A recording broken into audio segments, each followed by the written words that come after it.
Venita Coelho. Welcome to my bookshelf. Right over here are all the books that I've written. This is my wall of fame, and right over here is the very first book that I published, Dungeon Tale. So I grew up in the city of Calcutta. And Calcutta used to have a lot of power cuts, and each time the power went off, there'd be this many knocks on our door. And all the neighborhood kids would gather, because my mom was a terrific storyteller. And she'd light just one candle and she'd start telling us these really scary ghost stories. We'd all be sitting around and we'd be petrified, but nobody wanted her to stop. We'd all get closer and closer saying, and then what happened was that I decided that's what I wanted to do. I wanted to be a storyteller. I wanted people to turn the page saying, and then. So that's what I did. And my very first book, Dungeon Tales, is a tribute to my mother. It's a reworking of many of the stories that she told me, and it's dedicated to her. And my latest book, 10 years later, is Dungeon Tales Part 2, another collection of fun stories. My next 3 books happened because a wonderful thing happened in my life. A dog entered it. And I learned to love animals so much that I began to look around me at how animals are treated.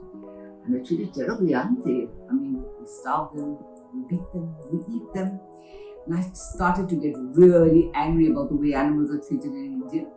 And I thought to myself, what if animals fight back? What if they get really mad, mischief? Huh? What if they get organized? What if they get weapons and they fight back?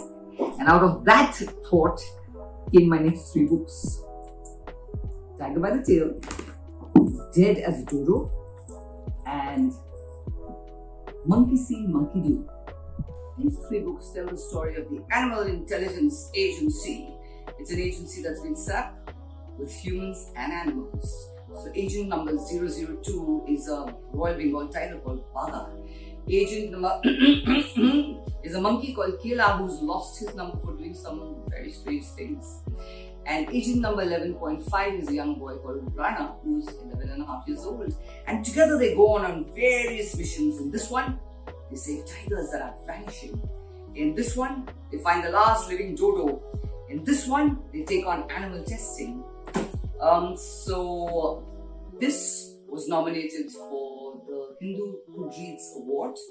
This one won the Hindu GoodReads Awards. It also won the Sahitya Akademi Award.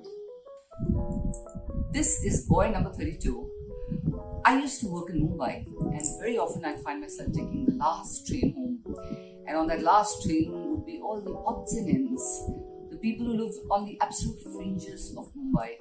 There'd be the eunuchs, there'd be the people who are selling things in trains, and there'd be the children. These children beg all day long, they put out their hands, they face rejection, people shout at them, and yet they'd be so cheerful. They'd surround me and they'd chat with me and they'd tell me stories. I thought that even these children deserve their story to be told. So boy number 32 is a tribute to those children. It tells the story of a young boy who's an orphan, and nobody's loved him enough to even give him a name. He's called Battis, which is 32.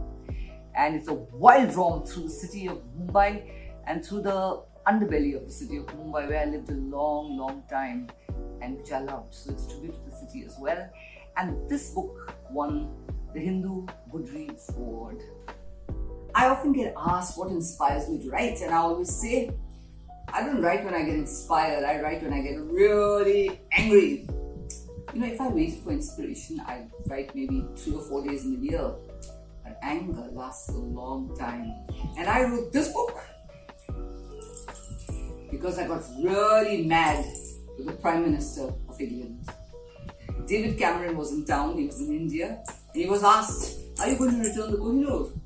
You know, the Kohinoor is lying in the Tower of London right now in the crown of Queen Elizabeth. And David Cameron said, I don't believe in returnism, which was such an arrogant colonial thing to say that I got really mad.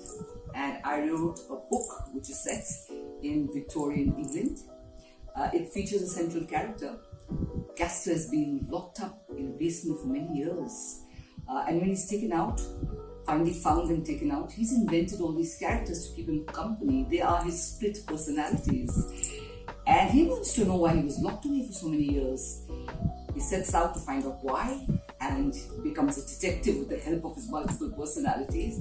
And the quest leads him to The Secret of the Kohinoor, and this book won the Neev Book Award.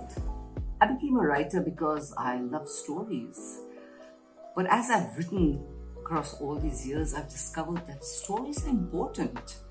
You know, it's from our school books that we learn algebra, or we learn science, or we learn history. But it's from our storybooks that we learn what it is to be a hero or heroine. What is important, what's worth standing up for. Storybooks shape our minds and our souls and our hearts more than anything else. They're important. And so I like to think that I do the most important job in the world. I also do the most fun job in the world. So aren't I lucky? Thank you for reading if you're a reader out there, and thank you for listening to me. Bye.